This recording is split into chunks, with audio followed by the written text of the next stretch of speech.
નમસ્કાર દર્શક મિત્રો, આપ જોઈ રહ્યા છો કે ન્યૂઝ અને કે ન્યૂઝમાં હું છું જીગર અને અમારો વિશેષ કાર્યક્રમ કાલ આજ અને આવતીકાલમાં આપનું સ્વાગત છે. દર્શક મિત્રો, જો તેઓ હારના કારણોથી વાકેફ નથી તો તેઓ કલ્પનાના લોકમાં જીવી રહ્યા છે, આવું કહ્યું છે કપિલ સિબ્બલને. કોંગ્રેસના દિગ્ગજ નેતા આ વાક્ય કહી રહ્યા છે. કેમ આ વાક્ય કહેવું પડ્યું, શું કારણ બન્યું, તેની પણ ચર્ચા કરીશું. સાથે સાથે કયા કયા નેતાઓએ આ વાક્ય બાબતે શું નિવેદન આપ્યું તે પણ જોઈશું. ફરીથી તેમનું જે નિવેદન છે તે હું આપને કહેવા માંગીશ. કપિલ સિબ્બલ એવું કહી રહ્યા છે કે જો તેઓ હારના કારણોથી વાકેફ નથી તો તેઓ કલ્પનાના લોકમાં જીવી રહ્યા છે. આ કોને ઉદ્દેશીને કહેવાયું છે તે પણ આપણે આજે સમજાવવાનો પ્રયત્ન કરીશું. જી હા દોસ્તો, કપિલ સિબ્બલ આંગળી ચીંધી રહ્યા છે ગાંધી પરિવાર પર. શું આખી બની તે પણ જાણીશું. ચૂંટણી પંચે તાજેતરમાં ઉત્તર પ્રદેશ, મણિપુર, ઉત્તરાખંડ, પંજાબ અને ગોવામાં વિવિધ તબક્કામાં ચૂંટણીનું આયોજન કર્યું હતું, જેનું પરિણામ 10 માર્ચે જાહેર થઈ ચૂક્યું છે. જેમાં જોઈએ તો આ 5 રાજ્યો પૈકી એક પણ રાજ્યમાં કોંગ્રેસની જીત થઈ નથી. પરિણામ પર નજર કરીએ તો પંજાબમાં આમ આદમી પાર્ટીની સરકાર આવેલી છે. સાથે સાથે જ ઉત્તર પ્રદેશ, ઉત્તરાખંડ, ગોવા અને મણિપુરમાં ભાજપની જીત થઈ છે. આ 5 રાજ્યોની ચૂંટણીમાં કોંગ્રેસની કારમી હાર થઈ છે. ત્યાર પછી પાર્ટીના મોટા નેતા વિવિધ નિવેદનો આપી રહ્યા છે. આ દરમિયાન કોંગ્રેસના વરિષ્ઠ નેતા કપિલ સિબ્બલ ખૂબ મોટું નિવેદન તેમના તરફથી આવેલું છે. કપિલ સિબ્બલે કહ્યું છે કે ગાંધી પરિવારે નેતૃત્વ છોડી દેવું જોઈએ અને અન્યને તક આપવી જોઈએ. જ્યારે આ કપિલ સિબ્બલનું જે એક નિવેદન આવ્યું છે ત્યારે અલગ અલગ રીતે અલગ અલગ નિવેદનો કોંગ્રેસમાંથી આવી રહ્યા છે. સૌથી પહેલા જોઈએ રણદીપ સુરજેવાલે આ જે 5 રાજ્યોની ચૂંટણી છે તેને લઈને શું કહ્યું. कांग्रेस पार्टी भविष्य में होने वाले 2022 और 2023 के राज्यों के चुनाव एवं 2024 के लोकसभा व राज्यों के चुनाव की चुनौतियों से मुस्तैदी से निपटने के लिए तत्परता से हर तैयारी करेगी. कांग्रेस कार्य समिति ने सर्वसम्मति से श्रीमती सोनिया गांधी जी के नेतृत्व में अपने विश्वास की पुनः पुष्टि की और कांग्रेस अध्यक्ष से अनुरोध किया कि वे आगे बढ़ पार्टी का नेतृत्व और मजबूती से करें एवं आवश्यक तथा व्यापक संगठनात्मक बदलाव करें तथा राजनीतिक चुनौतियों का सामना करने के लिए संगठन की सभी कमजोरियों को दूर करें. जैसा आदरणीय वेणुगोपाल जी ने बताया, इस वक्तव्य के साथ साथ कांग्रेस कार्य समिति ने यह भी निर्णय लिया कि संसद के इस सत्र के ठीक बाद बहुत जल्द खत्म होते ही सत्र की समाप्ति के फौरन बाद एक व्यापक चिंतन शिविर कांग्रेस पार्टी बुलाएगी, जहां भविष्य की रणनीति पर व्यापक परिचर्चा और आगे का रोड मैप निर्धारित होगा. કપિલ સિબ્બલે ઇન્ટરવ્યુમાં વધુ જણાવ્યું હતું કે તેઓ વિધાનસભા ચૂંટણીમાં પાર્ટીની હારથી આશ્ચર્યચકિત નથી. કોંગ્રેસ વર્કિંગ કમિટીની બહાર પણ કોંગ્રેસ છે. જો તમે ઈચ્છો તો કૃપા કરીને તેમના મંતવ્યો સાંભળો. અમારા જેવા ઘણા નેતાઓ જે છે તે CWCમાં નથી, પરંતુ કોંગ્રેસનો પરિપ્રેક્ષ્ય સંપૂર્ણપણે અલગ છે. અમને ફરક પડતો નથી કારણ કે અમે CWCમાં નથી. કેરળમાંથી, આસામમાંથી, જમ્મુ અને કાશ્મીરમાંથી અને મહારાષ્ટ્રમાંથી, ઉત્તર પ્રદેશમાંથી તથા ગુજરાત, આખા દેશમાં ઘણા કોંગ્રેસીઓ જે છે તેઓ અભિપ્રાય આ પ્રકારનો ધરાવતા પણ નથી. ત્યારે કોંગ્રેસના વરિષ્ઠ નેતા જે જ્યારે ગાંધીને નેતૃત્વ છોડવાની વાત કરી રહ્યા હોય ત્યારે આ એક ગંભીર બાબત સામે આવેલી છે.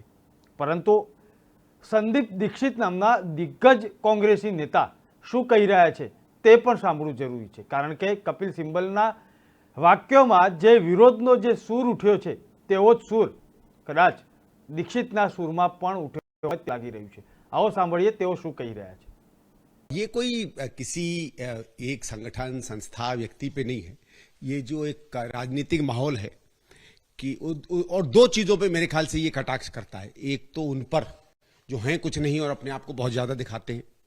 बहुत से ऐसे हमारे यहाँ नेता हैं, प्रधानमंत्री हैं, मुख्यमंत्री हैं, किया कुछ नहीं और बहुत ज्यादा बात बनाते हैं। दूसरा ये है कि जो ये चाटुकारिता की जो एक राजनीति और एक भावना फैल गई है कि किसी में हो कुछ नहीं और उसको बिल्कुल इतना बड़ा दिखाओ, उस पर भी किया था। तो मेरे ख्याल से एक लाइट हार्टेड मैनर में एक कमेंट है।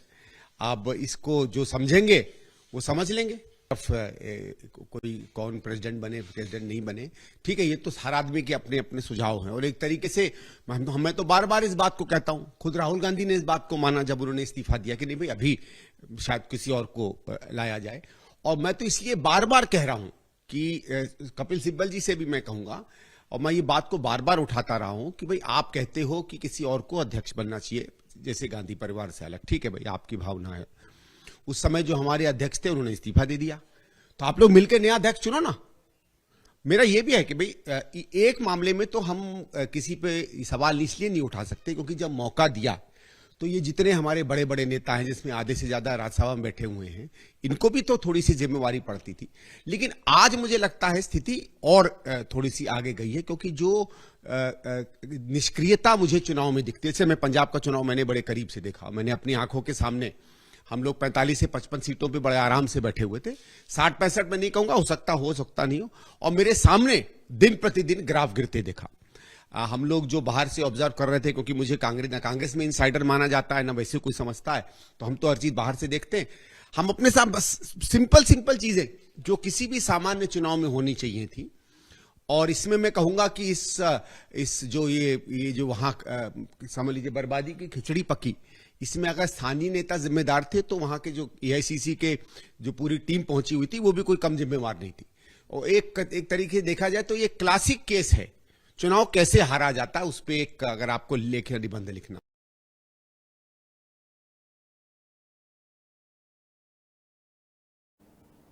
કોંગ્રેસના વરિષ્ઠ નેતા જ જ્યારે ગાંધી પરિવારને નેતૃત્વ છોડવાનું કહી રહ્યા હોય ત્યારે તે પાર્ટી માટે ખરેખર વિચારવા જેવો વિષય છે, કારણ કે 5 રાજ્યોની આ ચૂંટણી દરમિયાન પ્રિયંકા ગાંધીએ શેરી સંઘર્ષથી લઈને ભાવનાત્મક અપીલ કરી હતી।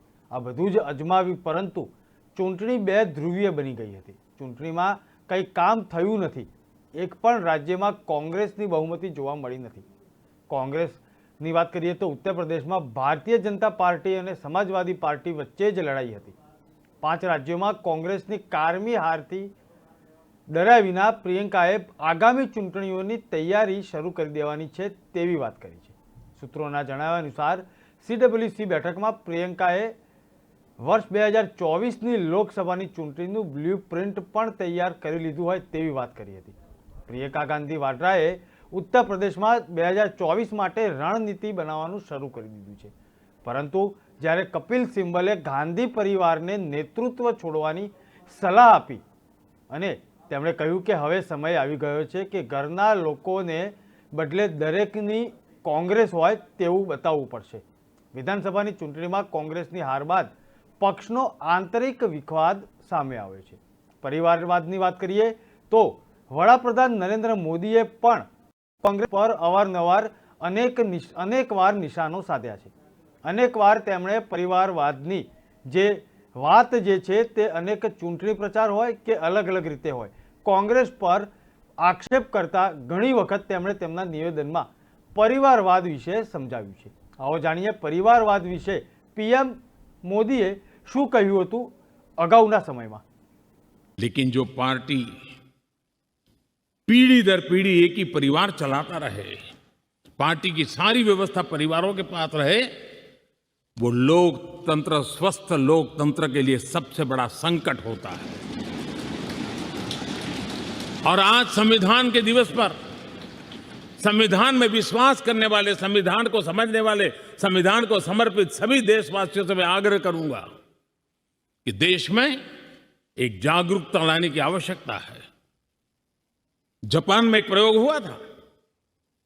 जापान में देखा गया कि कुछ ही पॉलिटिकल फैमिली ही व्यवस्था में चल रहे हैं, तो किसी ने बीड़ा उठाया था कि वो नागरिकों को तैयार करेंगे और पॉलिटिकल फैमिली के बाहर के लोग निर्णय प्रक्रिया में कैसे आए और बड़ी सफलतापूर्वक 30-40 साल लगे, लेकिन करना पड़ा।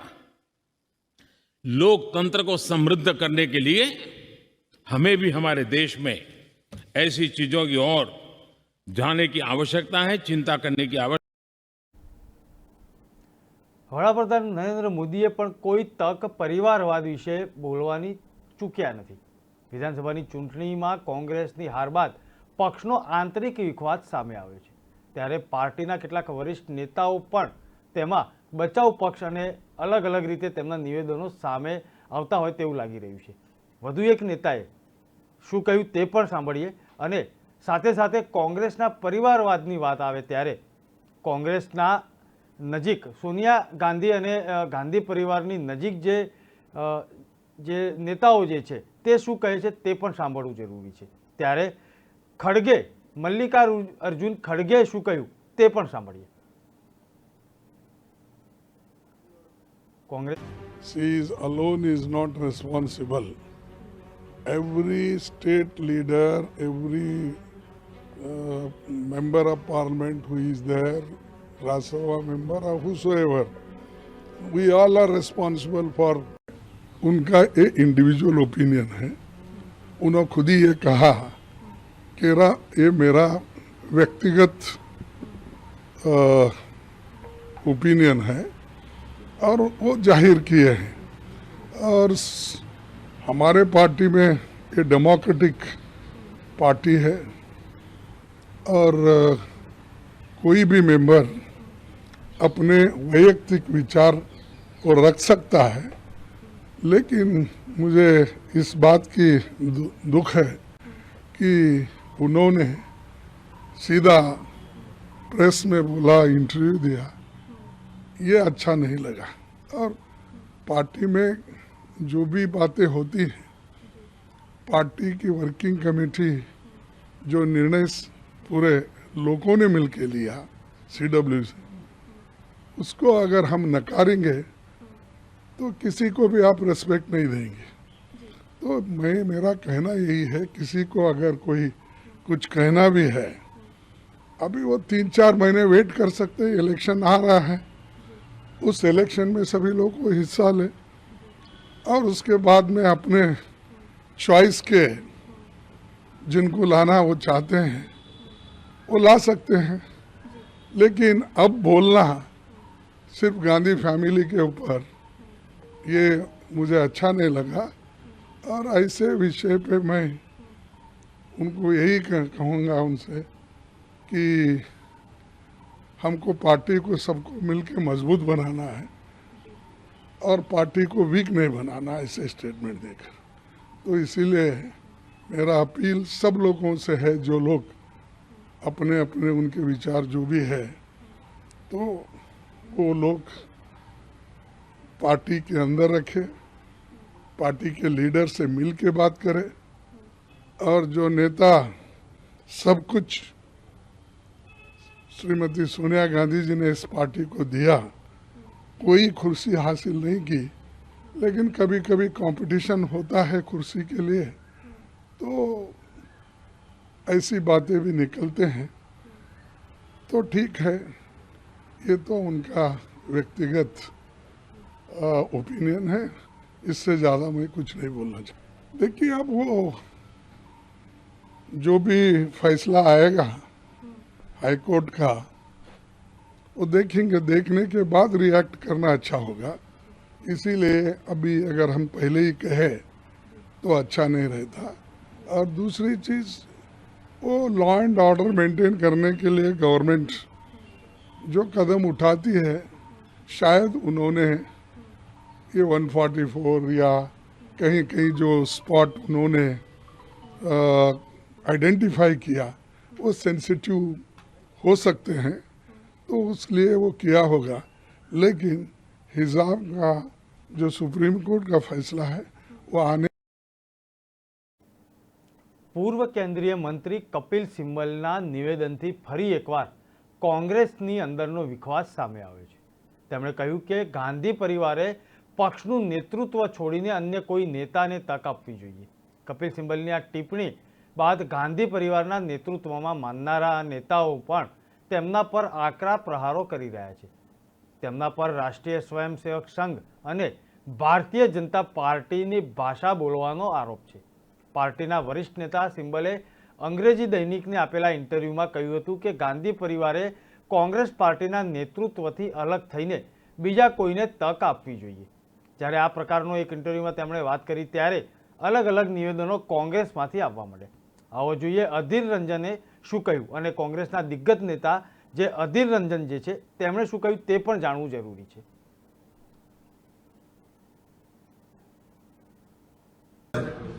मैं एक छोटी सी शब्द में जरूर ये कहना चाहता हूँ, क्योंकि आज वो सिब्बल साहब जो कह रहे हैं वो सिब्बल इसीलिए बने कि पीछे गांधी परिवार की सहयोग थी. जब यूपीए सरकार में वो मंत्री रहा करते थे तब तो बहुत गांधी परिवार को अच्छा लगते थे, सारे चीज बड़े बड़े हसीन लगते थे. लेकिन आज जब कांग्रेस पार्टी की मुकाबला कर रहे हैं और मुकाबला करने की वक्त है, क्योंकि आज हिंदुस्तान में जिस पार्टी सत्ता पे है इसके साथ मुकाबला करना कोई आसान बात नहीं है. क्योंकि आज तक इस तरीके से एक ऑर्गेनाइज रेजिमेंटेड पॉलिटिकल फोर्स के साथ, एक आइडियोलॉजिकल फोर्सेस के साथ कांग्रेस को इस हालत में कभी आने का नौबत नहीं आई. ये जरूर कपिल सिब्बल से लेकर सारे ज्ञानी लोगों को ये समझना चाहिए. भले ही हमारे लड़ाई विचारधारा की थे, लेकिन मोदी अमित शाह जैसे जगरनाट कभी हमारे सामने नहीं खड़ा हुई थी, जिसके खिलाफ हम अभी लड़ रहे हैं. इसी समय जब एकजुटता की जरूरत है तो एक साथ मिलकर लड़ना आवश्यक होते हैं. उसी समय फूट डालने के लिए, सिर्फ फूट डालने के लिए और कांग्रेस को कमजोर करने के लिए और कांग्रेस की कमजोर करने की बदौलत ये सत्तारूढ़ बीजेपी पार्टी की हाथ को और मजबूत करने के लिए जो एहसान फरामोशी कर रहे हैं हिंदुस्तान की जनता, इनको कभी नहीं माफ करेंगे. ये हो सकते ज्ञानी, लेकिन ये कह दे कि कांग्रेस पार्टी की जब केस लड़ती ये तो पैसे की कभी चुवानी कम लिए हैं कभी. हम जैसे इनकी साक्ष मैं गवाह हूं. मैं बंगाल से आते हैं, जब हमारे खिलाफ बंगाल में काफी अत्याचार हो रहे थे तब मैं इनको पास आए थे सहयोग मांगने के लिए, और ये सिर्फ कंसल्टेशन के लिए, और वो नहीं उनकी बेटा कंसल्टेशन के लिए हमारे पास जो पैसा मांगे थे हम घर से दौड़ के बाहर निकल आए. तो जानते हैं कपिल सिब्बल जी आप कितने दरिया दिली है, कितने आप भावुक है, कितने ज्ञानी है, सब जानते हैं. लेकिन ये बात सुन लीजिए कि आप एक एहसान फरामोश. એક તરફ કોંગ્રેસમાં બે ફાટા પડી ગયા છે. એક તરફ કપિલ સિબ્બલ જેવા નેતાઓ પરિવારવાદ તરફ આંગળી ચીંધી રહ્યા છે અને અન્ય નેતાને તક મળવી જોઈએ તેવી વાત કરી રહ્યા છે. ત્યારે અનેક કોંગ્રેસી નેતાઓ જે છે તે કોંગ્રેસ અને પરિવારવાદ એટલે કે ગાંધી પરિવારના બચાવમાં પણ આવી રહ્યા છે. ત્યારે કોંગ્રેસના દિગ્ગજ નેતા હરીશ રાવતે પણ આ બાબતે નિવેદન આપ્યું હતું. કપિલ સિબ્બલે જ્યારે તેમના ઘરના લોકોની જ કોંગ્રેસ નહીં પરંતુ બધા લોકોની કોંગ્રેસ જોઈએ છે તેવી વાત કરી ત્યારે હરીશ રાવતે શું કહ્યું તે પણ જાણીએ. न केवल सोनिया गांधी जी के नेतृत्व पर पूरा अपनी पार्टी की लीडरशिप की क्षमता पर विश्वास है, बल्कि हमारे जो बुनियादी वसूल हैं वो भी अपनी जगह पर ठीक है, मगर कहीं न कहीं पर जो रणनीतिक चूकें कहीं हो रही हैं या संगठनात्मक जो कमजोरियां हैं उनको हम दूर करेंगे. જ્યારે વિરોધનો સૂર ઉઠતો હોય છે ત્યારે અલગ અલગ નેતાઓ અલગ અલગ નિવેદનો આપતા હોય છે. કોંગ્રેસના જ શહેનાજ પૂનાવાલાએ પણ અગાઉ એક નિવેદન દરમિયાન તેમની હૈયાવરાળ ઠાલવી હતી. જ્યારે શહેનાજે જ્યારે વાત કરી કે કોંગ્રેસમાં તેમને કઈ રીતે ન્યાય નથી મળે, યુવાનોને કઈ રીતે તક નથી મળતી તેની પણ તેમણે વાત કરી હતી. ગુજરાતમાં વાત કરીએ તો તાજેતરમાં અનેક કોંગ્રેસી નેતાઓ ભાજપમાં જોડાયા છે અને તે આક્ષેપ કરતા ગયા છે કે વર્ષોની મહેનત પછી પણ તેમને યોગ્ય તક મળતી નથી. ઘણા દાખલા એવા છે કે જે કોંગ્રેસમાંથી ગુજરાત કોંગ્રેસમાંથી ભાજપમાં જોડાયા હોય. ગયા એક મહિનાનો આખો એક ઘટનાક્રમ જોઈએ તો ગુજરાતમાંથી પણ અનેક કોંગ્રેસી નેતાઓએ કોંગ્રેસ છોડીને એક વિચારધારા છોડીને ભાજપની વિચારધારા અપનાવી હતી, ત્યારે યુવા નેતાઓ પણ ક્યારેક ક્યારેક આક્ષેપ કરતા હોય છે। ત્યારે શહેજાદ પૂનાવાલાએ શું કહ્યું તે પણ જાણવું જરૂરી છે। एक शहजाद एक शहजादे के खिलाफ आवाज भी नहीं उठा सकता, ये भी नहीं कह सकता कि आंतरिक लोकतंत्र का जो दिखावा किया जा रहा है, जो मुखौटा और बुर्खा डाला जा रहा है, उसके नीचे जो चैन हो रहा है, ताजपोशी हो रही है चुनाव के नाम पे, वो गलत है और वो नहीं होना चाहिए। ये दोनों के बीच में अंतर है। हाँ, ये बात ज़रूर है कि देश का बच्चा बच्चा जानता है कि गांधी परिवार का ही दबदबा रहा है, पर हम जो थे वो शायद भूले थे, शायद मासूम थे, शायद हम लोगों को कांग्रेस पार्टी से इतनी मोहब्बत थी कि हमने राहुल गांधी ने जब हमें वादा किया कि युवाओं के लिए दरवाज़ा खोला जाएगा, काबिलियत के लिए दरवाज़ा खोला जाएगा, तो हमने उनका यकीन किया। पर 10 साल बाद हमने देखा कि क्या हुआ। 30 चुनाव हारने के बाद सिर्फ नामदार होने की वजह से, सिर्फ परिवार का एक टैग होने की वजह से और परफॉर्मेंस को साइड करके उनकी माँ ने ही उनको अध्यक्ष बना दिया, उनकी ताजपोशी कर दी। तो फिर मैंने कहा कि अब जो है भारत के युवाओं के साथ और धोखा नहीं किया जा सकता, और इसलिए हमने नामदार के खिलाफ कामदारों ने જ્યારે અલગ અલગ પ્રકારના નિવેદનો સામે આવતા હોય છે ત્યારે કોંગ્રેસની નેતૃત્વ પર આંગળી ચીનવાનું કામ પણ થતું હોય છે। કપિલ સિબ્બલે જ્યારે સોનિયા ગાંધી અને ગાંધી પરિવારને સલાહ આપી દીધી કે ઘરના લોકોની જ કોંગ્રેસ ના હોય, બધા જ લોકોની કોંગ્રેસ જોઈએ છે। સાથે સાથે તેમણે તો ત્યાં સુધી કહ્યું કે જે રીતે તેઓ હારના કારણોથી વાકેફ નથી તો તેઓ કલ્પનાના લોકમાં જીવી રહ્યા છે। કપિલ સિબ્બલે જ્યારે આ વાત કરી ત્યારે ગાંધી પરિવારને બચાવવા માટે અનેક જે કોંગ્રેસી નેતાઓ છે તે મેદાને આવે। સાથે સાથે તેમણે બચાવ કરતા કરતા તેમણે ગાંધી પરિવાર અને ગાંધી પરિવાર પર જે પ્રકારના નિવેદનો બાજુથી હુમલાઓ થઈ રહ્યા છે ત્યારે કોંગ્રેસના નેતાઓએ પલટવાર કરીને તેમના નિવેદનોમાં કપિલ સિબ્બલને સલાહ આપવાનું શરૂ કરી દીધું।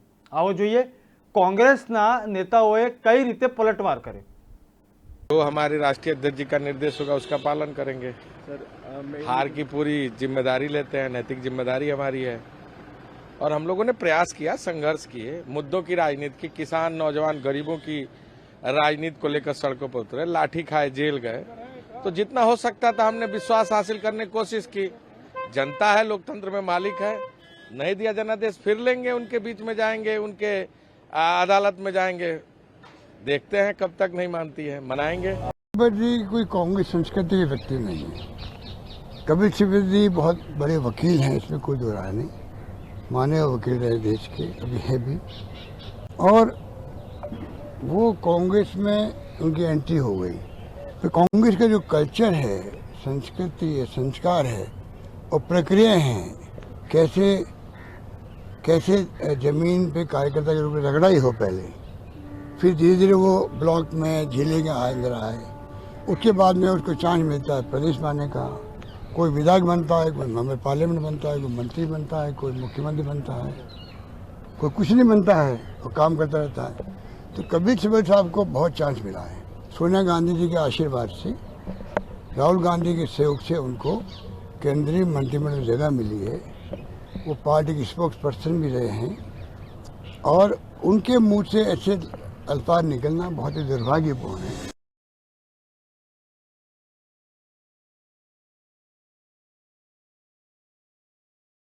जो कोई भी काम अगर नहीं करेगा उसको शिक्षा मिलेगी, और ये ऐसी बातें जो सिब्बल साहब बार बार कह रहे हैं, ये पार्टी की कमजोर करने की नीति है। मैं तो ये कहूँगा ये जानबूझ के कर रहे हैं। કોંગ્રેસના વરિષ્ઠ નેતા જ્યારે ગાંધી પરિવારને નેતૃત્વ છોડવાનું કહી રહ્યા હોય ત્યારે પાર્ટી માટે ખરેખર વિચારવાનો સમય છે। કારણ કે 5 રાજ્યોની આ ચૂંટણી દરમિયાન પ્રિયંકા ગાંધીએ શેરી સંઘર્ષથી લઈને ભાવનાત્મક અપીલ કરી હતી અને બધું જ અજમાવ્યું, પરંતુ ચૂંટણી બે ધ્રુવીય બની ગઈ હતી। ચૂંટણીમાં કંઈ કામ થયું નથી અને એક પણ રાજ્યમાં કોંગ્રેસની બહુમતી જોવા નથી મળી। उत्तर प्रदेश में भारतीय जनता पार्टी और समाजवादी पार्टी वच्चे ज लड़ाई हती। 5 राज्यों में कांग्रेस की कारमी हार थी डर्या विना ज्यारे प्रियंका गांधीए फरीथी 2024 की तैयारी करी लेवी जोईए तेवी पण वात करी हती। साथे साथे તેમણે એ પણ જણાવ્યું કે આવનારા સમયમાં કોંગ્રેસે ફરી બેઠા થવું પડશે, ત્યારે આ વિખવાદ જે છે તે ન થવો જોઈએ. અલગ અલગ રીતે જ્યારે નેતાઓ જે નિવેદનો આપતા હોય છે, ખાસ કરીને પરિવારવાદ પર, ત્યારે તારિક અનવરે શું કહ્યું તે પણ જાણવું જરૂરી છે. તારિક અનવર એક એવા નેતા છે જેમણે અલગ અલગ રીતે અલગ અલગ સમયે અલગ અલગ નિવેદન આપવામાં તેઓ માહિર છે. ત્યારે તારિક અનવર જે છે તે અત્યારે હાલ કોંગ્રેસ અને કોંગ્રેસ પક્ષને શું સલાહ આપી રહ્યા છે તે પણ જોઈએ. સાથે સાથે તેમણે તારિક અનવર જે છે તે કોંગ્રેસ પર હુમલો કરીને કહી રહ્યા છે કે પાર્ટીને આ મોટું નુકસાન છે. શું નુકસાન છે તે પણ જાણીએ તારિક અનવરના મુખેથી. अगर ये बात सही है तो ज़रूर चिंता का विषय है. अक्सर हम लोग परिवार मोह में या पुत्र मोह में पार्टी का इंटरेस्ट भूल जाते हैं और ये ठीक नहीं है. पार्टी को पहले प्राथमिकता देनी चाहिए, उसके बाद परिवार को देना चाहिए जब आप किसी जिम्मेदार पद पर हैं. तो अगर राहुल जी ने इस मुद्दे को उठाया है तो मैं समझता हूं कि पार्टी हित में है. કપિલ સિબ્બલે જ્યારે ગાંધી પરિવારને નેતૃત્વ છોડવાની સલાહ આપી અને વધુમાં કહ્યું કે હવે સમય આવી ગયો છે કે ઘરના લોકોને બદલે કોંગ્રેસના અન્ય નેતાને તક મળવી જોઈએ. વિધાનસભાની ચૂંટણીઓ કોંગ્રેસની કારમી હાથ થયા બાદ પક્ષનો આંતરિક વિખવાદ પણ સામે આવ્યો છે અને આ બધા જ વિખવાદની સામે ભાજપમાં છે અને ભાજપ વારંવાર જે રીતે પરિવારવાદ પર હુમલો કરી રહ્યા છે અને પરિવારવાદની ટીખડી ઉડાડવામાં ક્યાંય બાકી નથી રાખતા, ત્યારે ભૂતકાળમાં નરેન્દ્ર મોદીએ શું કહ્યું હતું તે પણ જાણવું જરૂરી છે. નરેન્દ્ર મોદીએ પરિવારવાદ પર એક એવી વાત કરેલી તે અત્યારે હાલ સાચી પડતી હોય તેવું લાગી રહ્યું છે. આવો જોઈએ નરેન્દ્ર મોદીએ ભૂતકાળમાં શું કહ્યું હતું.